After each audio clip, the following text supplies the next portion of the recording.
अस्सलाम वालेकुम dear friends. आज हम डिस्कस करने वाले हैं lecture number 3, mechanism of hormone action. Mechanism of hormone action हम डिस्कस करेंगे। ठीक है, हमने क्लासिफिकेशन ऑफ हार्मोन में पढ़ा लिपिड सॉल्युबल हार्मोन्स क्या होते हैं, लिपिड इनसॉल्युबल हार्मोन्स क्या होते हैं। लिपिड सॉल्युबल हार्मोन्स में आते हैं स्टेरॉयड हार्मोन्स और लिपिड इनसॉल्युबल हार्मोन्स में आते हैं प्रोटीन पेप्टाइड हार्मोन्स।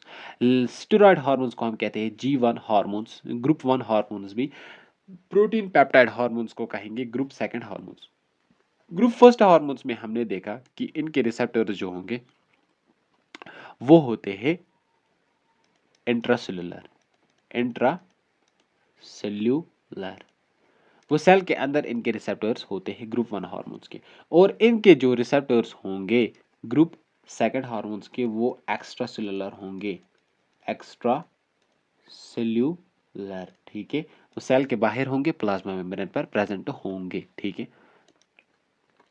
अब आएंगे हम फर्स्ट कहां पर, ग्रुप 1 हार्मोन्स पर, स्टेरॉयड हार्मोन्स पर, जिनके रिसेप्टर्स सेल के अंदर होते हैं। ठीक है, इनका मैकेनिज्म सिंपल है और इनका मैकेनिज्म एग्जाम में आता भी नहीं है। ठीक है, स्टेरॉयड हार्मोन जो है ये अंदर जाएंगे, प्लाज्मा मेम्ब्रेन को पास करेंगे। ठीक है, फिर जब साइटोप्लाज्म में आएंगे, फिर इनके रिसेप्टर्स कहाँ पर होंगे, न्यूक्लियस में जब ये रिसेप्टर के साथ बाइंड हो जाएंगे, ये बनाएंगे हार्मोन रिसेप्टर कॉम्प्लेक्स। ठीक है, तो जब ये हार्मोन रिसेप्टर कॉम्प्लेक्स बनाएंगे तो ये किसी पर्टिकुलर साइट ऑफ जीन पर जो है कंबाइन हो जाएंगे। ठीक है, ये बनाएंगे हार्मोन रिसेप्टर एलिमेंट।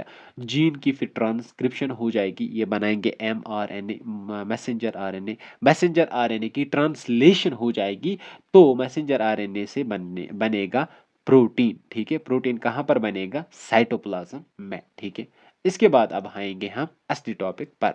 ठीक है, mechanism of group second hormones.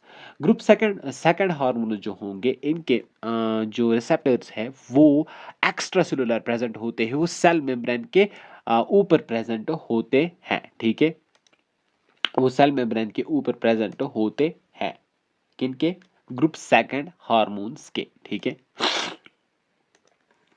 तो इनके बहुत सारे पार्ट्स हैं, टाइप्स हैं। Mechanism of group second hormone जो है ये इनके बहुत सारे मैकेनिज्म्स हैं। ठीक है, उनमें से एक मैकेनिज्म है GPCR, यानी कि जी प्रोटीन कपलेट रिसेप्टर मैकेनिज्म। ठीक है, आप यहाँ पर देखोगे आप यहाँ पर देखोगे जब हार्मोन बाइंड नहीं हुआ है रिसेप्टर के साथ तो ये इनएक्टिव स्टेट में है। ठीक है, GPCR काम नहीं कर रहा है। ठीक है, तो जब यहाँ पर आप देखोगे कि यहाँ पर आप देखोगे कि जब हार्मोन आया और ये रिसेप्टर के साथ बाइंड हो गया। ठीक है, ये हार्मोन है, ये हो गया रिसेप्टर के साथ बाइंड, इसने बनाया हार्मोन रिसेप्टर कॉम्प्लेक्स। जब हार्मोन रिसेप्टर कॉम्प्लेक्स बन गया, ठीक है, तो यहाँ पर आप देखोगे इनएक्टिव स्टेट में अल्फा साबिनोड जुड़ा हुआ है GDP के साथ। ठीक है, जब हार्मोन बाइंड हो जाएगा रिसेप्टर के साथ, GDP हो जाएगा कन्वर्ट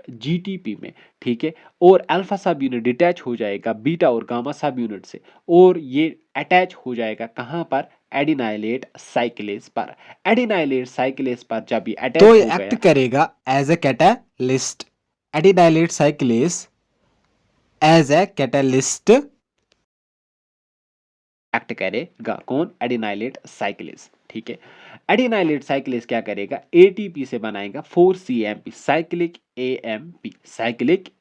ठीक है, साइक्लिक AMP, 4 साइक्लिक AMP जब बन गए तो यहां पर सेल के अंदर दो रेगुलेटरी दो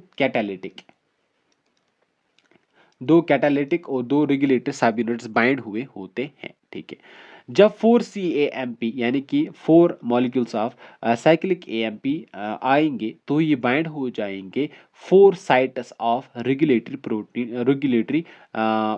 साइट पर। ठीक है, रेगुलेटरी सब यूनिट्स पर। ठीक है, यहाँ पर रेगुलेटरी सब यूनिट पर 4, 1 2 3 4 4 CAMP जुड़ गए। ठीक है, जब CAMP 4 मॉलिक्यूल्स ऑफ CAMP जुड़ गए यहाँ पर तो ये कैटालिटिक सब यूनिट से अलग हो जाता है।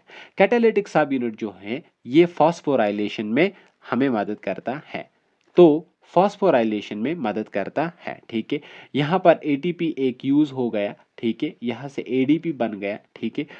प्रोटीन की फॉस्फोराइलेशन हो जाती है, ये फॉस्फोप्रोटीन बन गया। जब ये फॉस्फोप्रोटीन बन गया तो जो भी वहाँ पर सेल को एक्टिविटी करानी होगी, जो भी सेल को वहाँ पर फंक्शन करानी होगी, तो वो सेल कराएगी, ठीक है।